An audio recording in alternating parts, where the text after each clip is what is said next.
ಎಲ್ಲರಿಗೂ ನಮಸ್ಕಾರ. ಮಿತ್ತಾಸ್ kitchen and life ಸ್ಟೈಲ್ಗೆ ಸ್ವಾಗತ. ಸ್ನೇಹಿತರೆ, ನೋಡಿ ಇಲ್ಲಿ ಹಲಸಿನ ಬೀಜ ತಂದಿದ್ದೇನೆ. ಅದರ ಜೊತೆಯಲ್ಲಿ ಹೆಸರು ಕಾಳು ಕೂಡ ತಂದಿದ್ದೇನೆ. ಇವಾಗ ಇದೆರಡನ್ನು ಸೇರಿಸಿಕೊಂಡು ಒಂದು ಸೊಗಸಾದ ರುಚಿಯಾದ ಒಂದು ರೆಸಿಪಿಯನ್ನು ಮಾಡುವ. ಹಾಗಾದರೆ ಬನ್ನಿ, ಅಮಿತಾಸ್ ಕಿಚನ್ಗೆ ಹೋಗುವ, ರೆಸಿಪಿ ನೋಡಿಕೊಂಡು ಬರುವ. ಇವಾಗ ನೋಡಿ, ಈ ಹಲಸಿನ ಬೀಜದಲ್ಲಿ ನಿಮಗೆ ಇದು ಪೂರ್ತಿ ಬೇಡ, ಒಂದು 20 ಹಲಸಿನ ಬೀಜ ಸಾಕು. ನಿಮಗೆ ಎಷ್ಟು ಬೇಕು ಅಷ್ಟು ತಗೊಳ್ಳಿ. ನಾನೊಂದು 20 ಹಲಸಿನ ಬೀಜ ತಗೊಳ್ತೇನೆ. ತಗೊಂಡು ಈ ಹೊರಗಿನ ಕವರನ್ನೆಲ್ಲ ಫಸ್ಟಿಗೆ ತೆಗೆಯುವ. ಎಲ್ಲವನ್ನು ಕೂಡ ನೀಟಾಗಿ ಹೊರಗಿನ ಕವರನ್ನು ಫಸ್ಟಿಗೆ ತೆಗೆದಿಟ್ಟುಕೊಳ್ಳುವ. ಇವಾಗ ಇಲ್ಲಿ ನೋಡಿ, ಹಲಸಿನ ಬೀಜದ ಹೊರಗಿನ ಕವರೆಲ್ಲ ತೆಗೆದಾಯಿತು. ಒಂದು 25 ಹಲಸಿನ ಬೀಜ ಉಂಟು. ಎಷ್ಟು ಬೇಕಾದ್ರೆ ತಗೊಳ್ಬೋದು, ನಿಮಗೆ ಎಷ್ಟು ಜನ ಇದ್ದೀರಾ ಅದರ ಮೇಲೆ ತಗೊಂಡ್ರೆ ಆಯಿತು. ಹಾಗೆ ನೋಡಿ, ನಂತರ ಇದನ್ನೆಲ್ಲ ನೋಡಿ ಹೀಗೆ ಜಜ್ಜಿಕೊಂಡ್ರೆ ಆಯಿತು. ನೋಡಿ ಹೀಗೆಲ್ಲ ಜಜ್ಜಿ ಹಚ್ಕೊಳ್ಳುವ. ಒಂದು 2 ಪೆಟ್ಟು ಹಾಕಿದರೆ ಸಾಕು. ನೋಡಿ ಹೀಗೆಲ್ಲ ಜಜ್ಜಿಕೊಂಡ್ರೆ ಆಯಿತು. ನೋಡಿ, ಬಲವಾಗಿ ಒಂದು ಪೆಟ್ಟು ಹಾಕಿದರೆ ಎಲ್ಲ ಹೀಗೆ ಸೊಳ್ಳು ಬಿಡ್ತದೆ. ನೋಡಿ ಹೀಗೆ ಇಷ್ಟು ಸಾಕು. ತುಂಬ ಅದನ್ನು ನೋಡಿ ಇಷ್ಟು ಆದರೆ ಸಾಕು. ತುಂಬ ಅದನ್ನು ಪುಡಿ ಪುಡಿ ಮಾಡಬೇಕು ಅಂತಿಲ್ಲ. ಹಾಕಿ ಒಂದೇಟ ಹಾಕಿದ್ರೆ ನೋಡಿ ಈ ರೀತಿ ಪುಡಿ ಪುಡಿ ಆಗ್ತದೆ. ಇಷ್ಟಾದರೆ ಸಾಕು. ಎಲ್ಲವನ್ನು ಕೂಡ ಹೀಗೆ ಮಾಡಿ ಇಟ್ಟುಕೊಳ್ಳು. ಈಗ ಹಲಸಿನ ಬೀಜವನ್ನೆಲ್ಲ ಜಜ್ಜಿಕೊಂಡಾಯಿತು. ಅದನ್ನು ಈಗ ಒಂದು 2 ಸಲ ಚೆನ್ನಾಗಿ ತೊಳೆಯುವ. ಇದರಲ್ಲಿರುವಂಥ ಮೇಣೆಲ್ಲ ಹೋಗಬೇಕು. 2 ಸಲ ತೊಳ್ಕೊಂಡು ಬರ್ತೇನೆ ಇನ್ನು. ಈಗ ಇದನ್ನೆಲ್ಲ ಒಂದು ಕುಕ್ಕರಿಗೆ ಹಾಕಿಕೊಳ್ಳುವ. ಇವಾಗ ಹೆಸರು ಕಾಳನ್ನು ಕೂಡ ತಗೊಳ್ಳುವ. ಇದಿಷ್ಟು ಪೂರ್ತಿ ಬೇಡ, ಅರ್ಧದಷ್ಟು ತಗೊಂಡಿದ್ದೇನೆ. ಇಷ್ಟು 1 ಕಪ್ಪಿನಷ್ಟು ಉಂಟು. ಇವಾಗ ಇದನ್ನು ಕೂಡ ಚೆನ್ನಾಗಿ ತೊಳೆಯುವ. ಕಲ್ಲು ಎಲ್ಲದ್ರೆ ನೋಡಿಕೊಳ್ಳಿ. ಇದು ಚೆನ್ನಾಗಿರುವಂಥ ಕಲ್ಲು ಮಣ್ಣು ಇಲ್ಲದಂಥ ಹೆಸರು ಕಾಳು. ಈಗ ತೊಳೆದಂಥ ಹೆಸರು ಕಾಳನ್ನು ಕೂಡ ಈ ಹಲಸಿನ ಬೀಜದ ಜೊತೆಗೆ ಹಾಕುವ. ಎಂತ ಗೊತ್ತಿಲ್ಲ, ನಾವು ಮೊದಲೆಲ್ಲ ಈ ಬ್ರೌನ್ ಕಲರನ್ನು ತೆಗಿತಿದ್ದೆವು, ಬರೀ ಈ ಬಿಳಿಯನ್ನು ಮಾತ್ರ ಇಡ್ತಿದ್ದೆವು. ಅಂದರೆ ಬ್ರೌನ್ ಕಲರಲ್ಲಿ ಜಾಸ್ತಿ ಸತ್ವ ಅಂತೆ, ಅದನ್ನು ಬಿಸಾಕಬಾರ್ದು, ಅದನ್ನು ಕೂಡ ಉಪಯೋಗಿಸಬೇಕು ಅಂತ ಹೇಳ್ತಾರೆ. ಹಾಗೆ ಕ್ಯಾನ್ಸರ್ ನಾಶಕ ಶಕ್ತಿ ಕೂಡ ಈ ಹಲಸಿನ ಬೀಜದಲ್ಲಿ ಉಂಟಂತೆ. ಇವಾಗ ಹಲಸಿನ ಬೀಜ ಮುಳುಗುವಷ್ಟು ನೀರನ್ನು ಹಾಕಿಕೊಳ್ಳುವ. ಒಂದು ಸ್ವಲ್ಪ ಜಾಸ್ತಿ ಬೇಕು. ಇಲ್ಲಿ ನಾನು ಹೆಸರು ಕಾಳನ್ನು ನೆನೆ ಹಾಕಲಿಲ್ಲ, ಅಂತೆಯೇ ಹಾಕಿದ್ದು. ಅಂದರೆ ಹಲಸಿನ ಬೀಜ ಒಂದು 3 ವಿಶಿಲ್ ಆಗೋ ತನಕ ಬೇಯಿಸ್ಕೊಳ್ಬೇಕಲ್ಲ, ಆವಾಗ ಹೆಸರು ಕಾಳು ಕೂಡ ಅದ್ರ ಜೊತೆ ಬೇಯ್ತದೆ. ಹಾಗೆ ನೆನೆ ಹಾಕಲಿಲ್ಲ. ಇದಕ್ಕೊಂದು ಸ್ವಲ್ಪ ಅರಶಿನವನ್ನು ಹಾಕಿಕೊಳ್ಳುವ. ರುಚಿಗಾಗುವಷ್ಟು ಉಪ್ಪು. ಇನ್ನಿದನ್ನು ಮುಚ್ಚಳ ಹಾಕಿ 3 ವಿಶಿಲ್ ಕೂಗುವ ತನಕ ಬೇಯಿಸ್ಕೊಳ್ಳುವ. ಹಲಸಿನ ಬೀಜ ಬೇಯುವಷ್ಟೊತ್ತಿಗೆ ಒಂದು ಮಸಾಲೆಯನ್ನು ರೆಡಿ ಮಾಡುವ. ಇಲ್ಲಿ ಒಂದು ಟೇಬಲ್ ಸ್ಪೂನ್ನಷ್ಟು ಕೊಬ್ಬರಿ ಎಣ್ಣೆಯನ್ನು ಹಾಕ್ತಾ ಇದ್ದೇನೆ. ಎಣ್ಣೆ ಚೆನ್ನಾಗಿ ಬಿಸಿ ಆಗಲಿ. ಅದಕ್ಕೆ ಈಗ ಕಟ್ ಮಾಡಿದಂಥ ಒಂದು 5 ಕಾಯಿ ಮೆಣಸನ್ನು ಹಾಕ್ತಾ ಇದ್ದೇನೆ. ಇದೊಂದು ಸ್ವಲ್ಪ ಖಾರವೇ ಉಂಟು. ಫಸ್ಟಿಗೆ ಇದನ್ನು ಒಂದು ಸ್ವಲ್ಪ ಬಾಡಿಸಿಕೊಳ್ಳುವ. ಅದಕ್ಕೆ ಈಗ ಜಜ್ಜಿಕೊಂಡಂಥ 5 ಎಸಳು ಬೆಳ್ಳುಳ್ಳಿ, ಒಂದು ತುಂಡು ಶುಂಠಿ, 1 ಈರುಳ್ಳಿ, ಚಿಕ್ಕದಾದಂಥ 1 ಈರುಳ್ಳಿಯನ್ನು ಕೂಡ ಕಟ್ ಮಾಡಿ ಹೀಗೆ ಹಾಕ್ತಾ ಇದ್ದೇನೆ. ಎಲ್ಲ ಒಂದು ಸ್ವಲ್ಪ ಕೆಂಪಗಾಗೋ ತನಕ ನಾವು ಇದನ್ನು ಫ್ರೈ ಮಾಡುವ.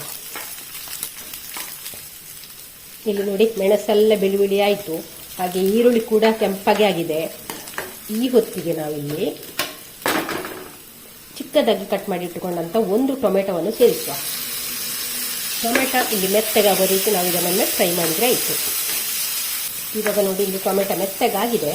ಆ ಹೊತ್ತಿಗೆ ಇಲ್ಲಿ ನಾನೀಗ 1 ಕಪ್ಪಿನಷ್ಟು ತೆಂಗಿನಕಾಯಿ ತುರಿ ಹಾಕ್ತಾ ಇದ್ದೇನೆ. ಹಸಿ ತೆಂಗಿನಕಾಯಿ ಹಾಕಿ ಇದನ್ನು ಕೂಡ ಕೆಂಪಗಾಗುವ ರೀತಿಯೊಮ್ಮೆ ಫ್ರೈ ಮಾಡುವ. ಇಲ್ಲಿ ತೆಂಗಿನಕಾಯಿ ಒಂದು ಸ್ವಲ್ಪ ಕೆಂಪಗಾಗುವಾಗ ಇಲ್ಲಿ ಕೊತ್ತಂಬರಿ ಸೊಪ್ಪು ಹಾಕ್ತಾ ಇದ್ದೇನೆ. ಅದ್ರ ಜೊತೆಯಲ್ಲಿ ಪುದೀನ ಕೂಡ ಹಾಕ್ತಿದ್ದೇನೆ. ಪುದೀನ ಇದ್ರೆ ಹಾಕಲೇಬೇಕು ಅಂತೇನಿಲ್ಲ, ಆದರೆ ಕೊತ್ತಂಬರಿ ಮಾತ್ರ ನೀವು ಹಾಕಲೇಬೇಕು. ಕೊತ್ತಂಬರಿ ಸೊಪ್ಪು ಹಾಕಿ ಇದನ್ನೆಲ್ಲ ಒಮ್ಮೆ ಚೆನ್ನಾಗಿ ಫ್ರೈ ಮಾಡುವ. ಇವಾಗ ಇಲ್ಲಿ ನೋಡಿ, ತೆಂಗಿನಕಾಯಿ ಕೂಡ ಕೆಂಪಗಾಗಿದೆ. ಹಾಗೆ ಪುದೀನ ಕೊತ್ತಂಬರಿ ಸೊಪ್ಪೆಲ್ಲ ಚೆನ್ನಾಗಿ ಬಾಡಿದೆ. ಇವಾಗ ನನಗೆ ಸ್ಟವ್ ಆಫ್ ಮಾಡ್ತಿದ್ದೇನೆ. ಹಾಗೆ ಈ ಹುರಿದಂಥ ಮಸಾಲೆಯನ್ನು ಪೂರ್ತಿ ತಣ್ಣಗಾಗಲಿಕ್ಕೆ ಬಿಡುವ. ಇವಾಗ ಇಲ್ಲಿ ಹುರಿದಂಥ ಮಸಾಲೆ ಪೂರ್ತಿ ತಣ್ಣಗಾಗಿದೆ. ಈಗ ಇದನ್ನೆಲ್ಲ ಮಿಕ್ಸರ್ ಜಾರಿಗೆ ಹಾಕಿಕೊಳ್ಳುವ.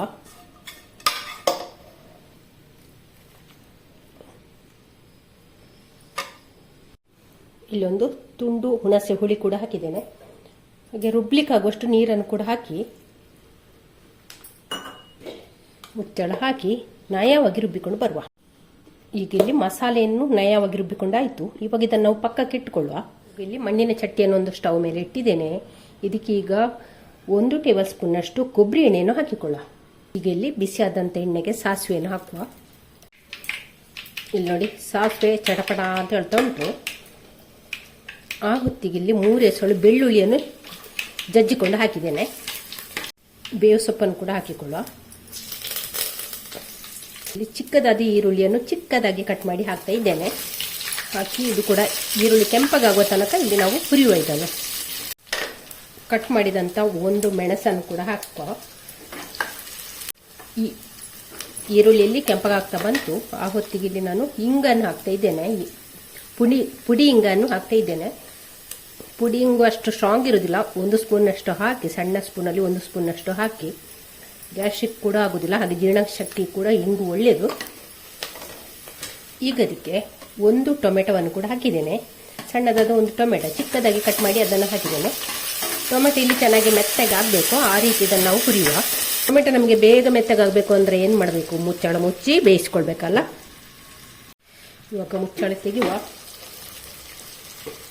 ಟೊಮೆಟೊ ನೋಡಿ ಮೆತ್ತಗಾಗಿದೆ. ಈ ಹೊತ್ತಿಗೆ ನಾವು ಇದಕ್ಕೆ 1/4 ಟೀ ಸ್ಪೂನಷ್ಟು ಅರಶಿನ, 1/4 ಟೀ ಸ್ಪೂನಷ್ಟು ಪೆಪ್ಪರ್ ಪೌಡ್ರು. ನೀವು ಮಸಾಲೆ ಹುರಿಯುವಾಗ ಬೇಕಾದರೂ ಪೆಪ್ಪರನ್ನು ಹಾಕಿಕೊಳ್ಬೋದು, ಇಡೀ ಪೆಪ್ಪರನ್ನು.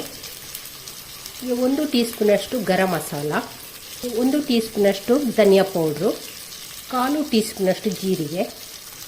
ಇವಾಗ ಇದನ್ನೆಲ್ಲ ಒಮ್ಮೆ ಫ್ರೈ ಮಾಡುವ. ಈಗ ಇದಕ್ಕೆ ನಾವು ಬೇಯಿಸಿಕೊಂಡಂಥ ಹೆಸರು ಕಾಳು ಮತ್ತು ಹಲಸಿನ ಬೀಜವನ್ನು ಹಾಕುವ.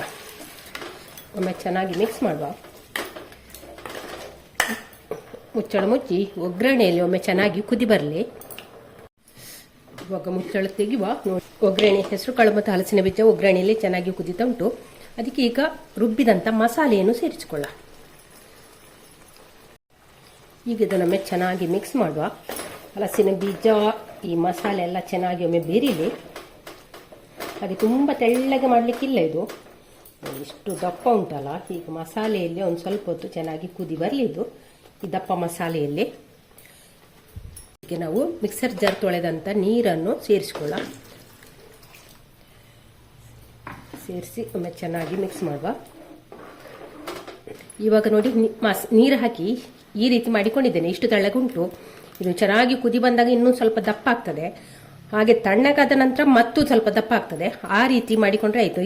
ತೆಳ್ಳಗೆ ಮಾಡುವಂಥದ್ದಲ್ಲ, ಒಂದು ಸ್ವಲ್ಪ ಗ್ರೇವಿ ಬೇಕು, ಸ್ವಲ್ಪ ಗಸಿ ಗಸಿ ಥರ ಮಾಡುವಂಥದ್ದು. ಸ್ನೇಹಿತರೆ ನೋಡಿ, ಹಲಸಿನ ಬೀಜ ಎಲ್ಲರ ಮನೆಯಲ್ಲಿ ಉಂಟಲ್ಲ, ನೀವು ಕೂಡ ಒಂದ್ಸಲ ಟ್ರೈ ಮಾಡಿ ಆಯಿತಾ. ಹಲಸಿನ ಬೀಜದಲ್ಲಿ ತುಂಬಾ ಹೇರಳವಾಗಿ ಪ್ರೋಟೀನ್ ಇದೆ. ಹಾಗಾಗಿ ಎಲ್ಲರೂ ಬಿಸಾಡೋ ಮೊದಲು, ಈ ಹಲಸಿನ ಬೀಜ ಬಿಸಾಡಲಿಕ್ಕೆ ಮೊದಲು ಈ ವಿಡಿಯೋವನ್ನು ನೋಡಿ ಒಂದ್ಸಲ ಟ್ರೈ ಮಾಡಿ ಆಯಿತಾ. ಇದು ನಮಗೆ ದೋಸೆ, ಪರೋಟ, ಚಪಾತಿಗೆಲ್ಲ ತುಂಬಾ ಒಳ್ಳೆಯದಾಗ್ತದೆ. ಹಾಗೆ ಇಡ್ಲಿ ಕೂಡ ಆಗ್ತದೆ, ದೋಸೆಗೆಲ್ಲ ಒಳ್ಳೆಯದಾಗ್ತದೆ. ಹಾಗೆ ರೈಸ್ ಜೊತೆ ತಿನ್ನಲಿಕ್ಕೆ ಕೂಡ ತುಂಬಾ ಒಳ್ಳೆಯದಾಗ್ತದೆ. ಹಾಗೆ ಹೆಲ್ದಿ ಆದ ಒಂದು ರೆಸಿಪಿ ಅಂತಲೇ ಹೇಳ್ಬೋದು. ಹೆಸರು ಕಾಳು ಮತ್ತು ಹಲಸಿನ ಬೀಜ ಎಲ್ಲ ಸೇರಿಸಿ ನೋಡಿ.